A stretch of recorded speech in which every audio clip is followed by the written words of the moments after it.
I'm the living, breathing man on the land and soil. The beneficiaries making special appearance sui juris propria persona under fraud, menace, and duress before fiduciary basher. Defendants just simply have not created a genuine issue of material fact. No offense, lawyers lie all the time. Those are the plain facts. And you being the trustee in this case doesn't matter? Well, I'm not a trustee, sir. I'm a judge. You are, because I appointed you one. This sovereign citizen's antics sound like a wild ride. It's hard to say if he genuinely believes his own narrative or if he's just trying to scam his way out of paying for the RV. Sovereign citizens often fancy themselves above the law, rejecting the legitimacy of the U.S. government. They might use obscure interpretations of the law, like the 14th Amendment or the Uniform Commercial Code, UCC, to justify their actions. 2. It's possible this guy thinks he's found a loophole to exploit. Some sovereign citizens are known to be anti-government extremists with ties to white supremacist groups too. However, it's also possible that this individual is just trying to take advantage of the system. The judge's response will likely be entertaining, to say the least. Judges often have to deal with sovereign citizens' unconventional legal arguments and paperwork.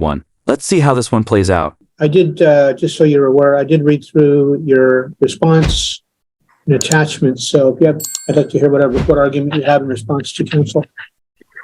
Without prejudice, I, Jeffrey-Lawrence, Calgill, with Teresa-Ann, Calgill, the beneficiaries making special appearance sui juris propria persona under fraud, menace, and duress before fiduciary basher. This is a sesticate trust action, which you are now a real party in interest to.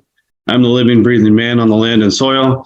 The dead entity, all caps, Jeffrey-Lawrence Calgill, was expatriated, and I, the living man, have an unrebutted UCC-1 lien and security agreement with the all-caps entity, and Gary Basher serves as the entity trustee in a fiduciary capacity. Virginia law further provides to authorize such filing, the debtor must do so in an authenticated record by authenticating or becoming bound as a debtor by a security agreement, or 3, by acquiring collateral. I have supplied that to you, that there's a UCC-1 claim. The plaintiff's agents are outlandish, stating Federal Reserve published documents are hearsay. Statutes and constitutions are admissible under 56B, as it states. The defendant may move with or without supporting affidavits for a summary judgment in such party's favor as to all or any part thereof. Since the plaintiffs have violated RCWs, UCCs, and U.S. codes, among other laws, these laws are fact and admissible per CR 56B. The plaintiff says the conditional acceptance is a nonsensical document, yet it is in Black's Law Dictionary under conditional acceptance. The definition is an engagement to pay the draft or accept the offer on the happening of a condition. A conditional acceptance is in effect a statement that the offeree is willing to enter into a bargain differing from some respects from the proposed or the original offer. The conditional acceptance is therefore in and of itself a counteroffer. We conditionally accepted the offer of the plaintiff, but the plaintiff ignored us, knowing that the conditional acceptance stated acquiescence would void the original contract. The postal tracking combined with the Esquire Scroggins letter is fact and evidence to the plaintiff receiving the bills of exchange that they did not return. The plaintiff's agent, Esquire Bertolino, admitted they received them as well. What qualifications does any of the plaintiff's agents have to declare what is and is not a bill of exchange? Since the plaintiff's agents, the Esquires, lied about the redacting and have submitted affidavits that they are not qualified to submit, how can their words be trusted? Today, we're observing a court case involving a sovereign citizen. The defendant is accused of refusing to pay for his RV and is now claiming fraud against the dealership. Noticeably, the defendant appears nervous while reading from a piece of paper. He also feels compelled to clarify that he is a living and breathing man, which raises questions. The defendant accuses the prosecution of lying, yet he himself is presenting unconventional arguments about the Uniform Commercial Code, UCC, and unsubstantiated Supreme Court cases. It's unclear whether the defendant genuinely believes his arguments or is simply doubling down on his position. His claims are unconventional and lack legal merit. Let's continue observing this case and explore the possible motivations behind the defendant's actions. They are not bankers, nor is Mr. Howard. What is his qualifications to make such declarations? He looks at a piece of paper, the plaintiff's agents hand him, and he takes it as gold. I have people at work that know federal and state policies, and procedures, but they're clueless as to what those policies and procedures are for. How can Mr. Howard be trusted acting as an entity's agent? No offense, lawyers lie all the time.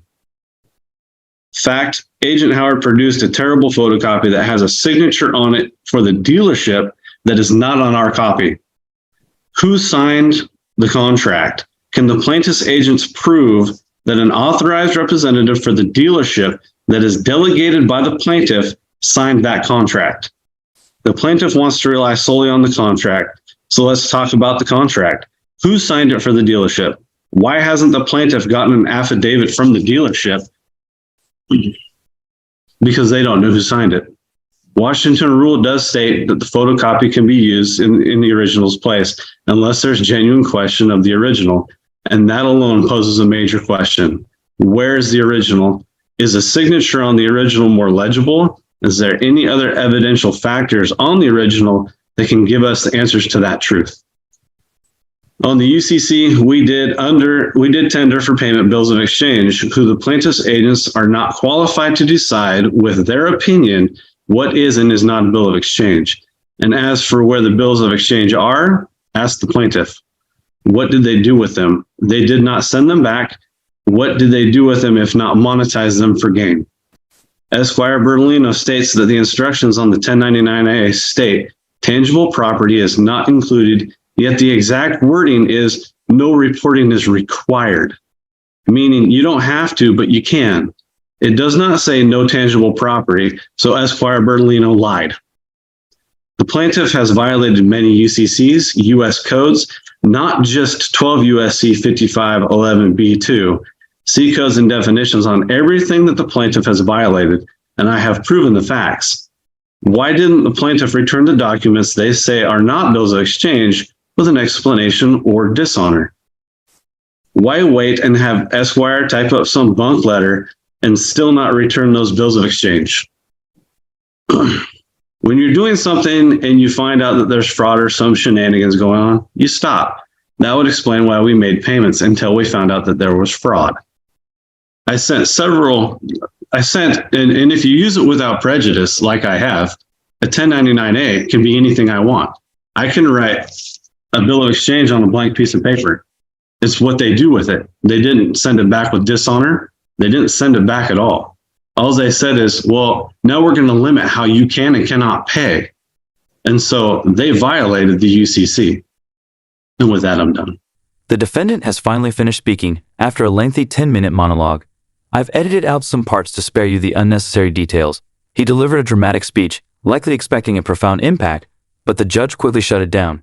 It's astonishing that he's in court fighting for a free trailer, using unsubstantiated sovereign citizen claims to try to scam the plaintiffs out of their RV. As a reminder, I don't consent is not a valid legal defense. The defendant's behavior and arguments raise concerns about his mental well-being. Thank you, Your Honor.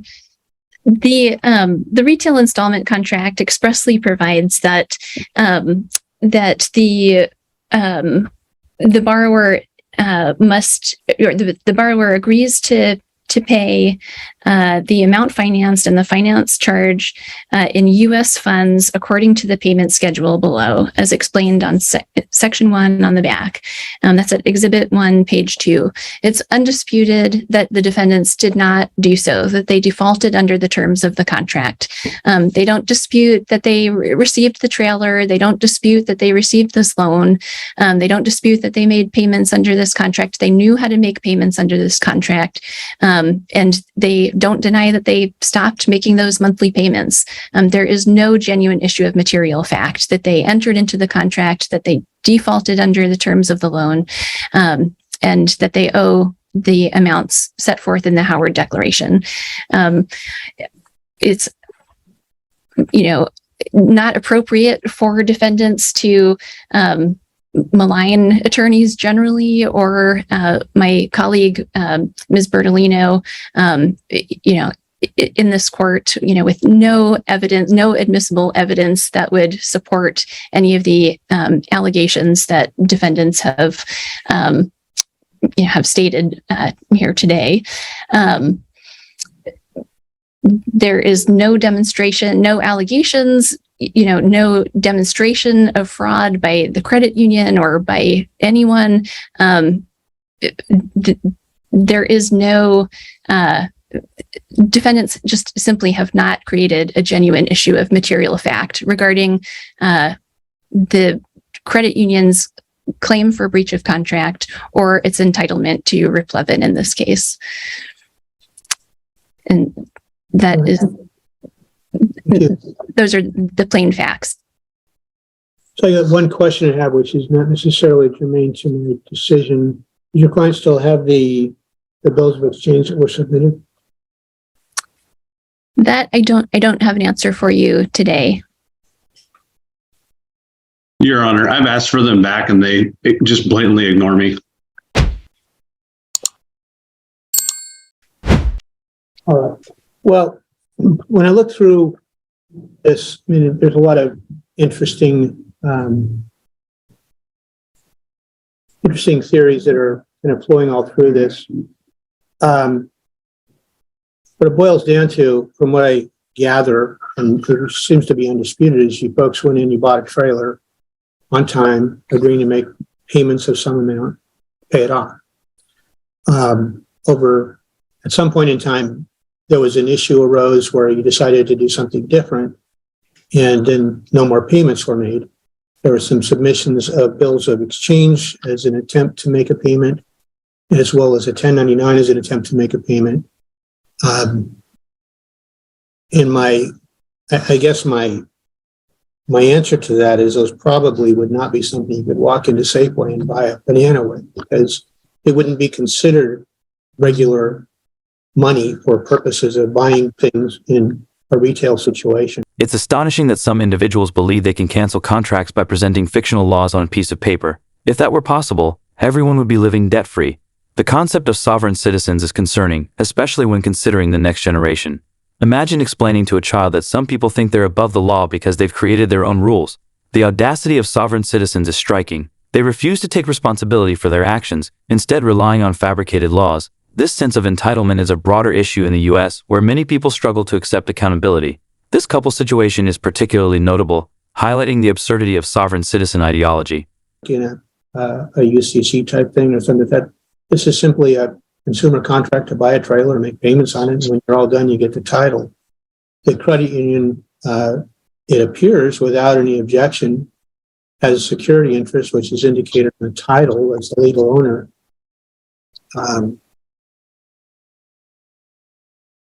And I've not heard, I mean, there may be some other claims, but that you may have against them. I'm not making an assessment of that, because even if you did, it would not upset the contract to buy the trailer.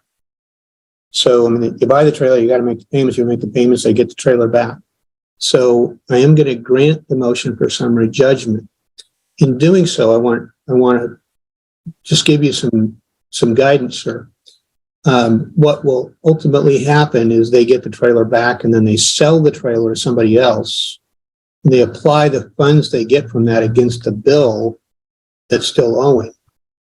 So the more money they get out of that trailer, the less money you end up having a judgment for. Does that make sense?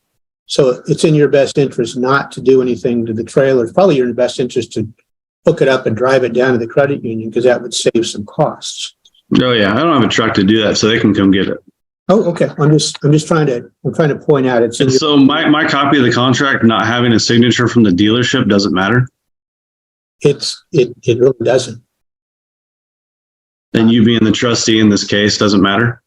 Well, I'm not a trustee, sir. I'm a judge. You are, because I appointed you one as the beneficiary, because I'm not to do that. Okay, I'm not able to accept that as a Superior Court judge. So what about them just putting out our social security numbers without our say so? Like, they could have completely ruined our credit. Someone could have those numbers and be doing damage to us right now. Well, if those were passed to the attorneys as part of the collection, then that would be something that would be allowed. If that was sent out beyond that, obviously that's a separate issue. And if in fact that were a claim that were proven, there may be something there. But again, that doesn't affect the contract. Those are all other claims that you may have. I'm not saying you do or you don't, because I don't know enough about those. even based on all the information that you filed. And I read through all the stuff you filed because it's what I do when I do my job. So, So can we have those forms of payment back? I Can would, you order them to return those to us? well, I think it's appropriate. If there's some value in those should be returned to There's a lot of value in them if they still have them. And if they don't have them, then It's astonishing to see sovereign citizens like this couple, who think they can create their own laws and contracts. They seem to believe the legal system is optional. If their homemade contracts were valid, everyone would be creating their own rules. It's frustrating to see them waste the court's time with nonsense paperwork. The judge, lawyers, and clerk shouldn't have to deal with this. Perhaps courts should consider charging sovereign citizens for emotional distress. But that might lead to more fake lawsuits. Let me know your thoughts in the comments. Don't forget to like and subscribe for more content.